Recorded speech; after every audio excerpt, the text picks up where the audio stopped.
Okay, so today we will be learning how to teach our particle photon, or tell it how to beep out a message using Morse code with this inbuilt LED light.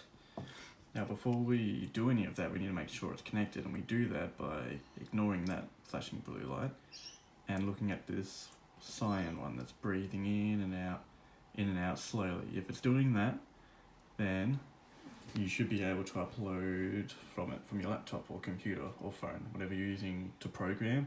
It will have a connection that you can send through programs and files. Now, when you connect it to your breadboard, it's a simple one because there's no other sensors. You just want to make sure that you have a grounding cable and a power cable.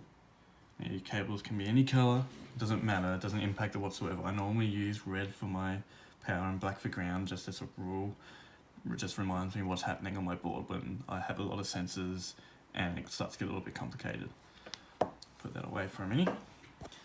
And now this is where we do the grunt of the work. If we go all the way up to the top, we'll look, this is where we've initialized the variable.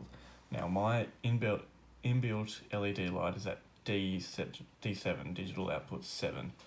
Now it might be different for your photons, so you might want to double check, but that's where mine is. Now we initialize that, just call it an integer, give it a name. Our name is LED1, you can change the name to whatever you like, equals D7. And when you set it up, you just want to make sure that your LED1 or whatever name you choose, make sure it's an output, because you're putting in text and putting in a task and it outputs it. Now in the loop is where you do the work. So the delays is what we use to space out our lights.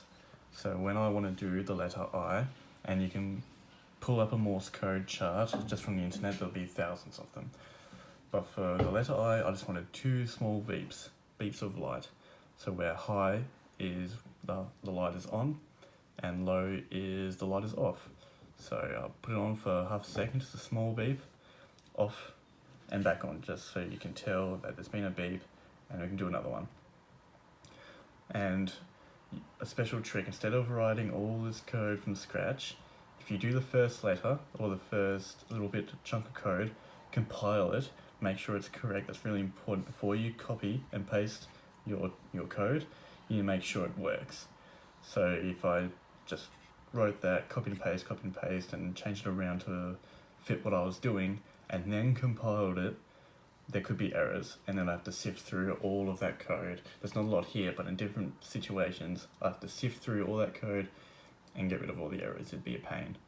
And it's not a huge effort to just do that first chunk, get it right, compile it, no errors, continue on.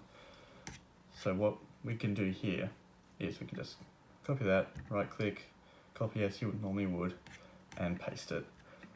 And only thing we'd have to change is a little bit of positioning, maybe turn the highs into lows if that's the case, or the delays. So later on, when we don't want small beeps, we want longer beeps, we give it a full second. So instead of 500, it's like half a second, we give it a full second, which is needed in the letter A. So little beep, the gap, long beep, gap before the next letter, and so on.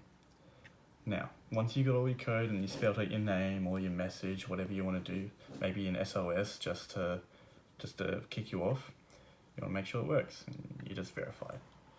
I've gone in there, it's compiling, look at it go, and good, we're verified. Once it's all verified, all you need to do is flash it in. Flashing is just another word for sending the data from your computer, sending the file from the computer into the particle photons. Having a bit of fun there, taking it all in. Okay, after it's done this little flashing party, it'll start doing it, and you'll be able to, if you can read Morse code or follow along, that would be spelling out my name, Isaac. Awesome. Thanks guys.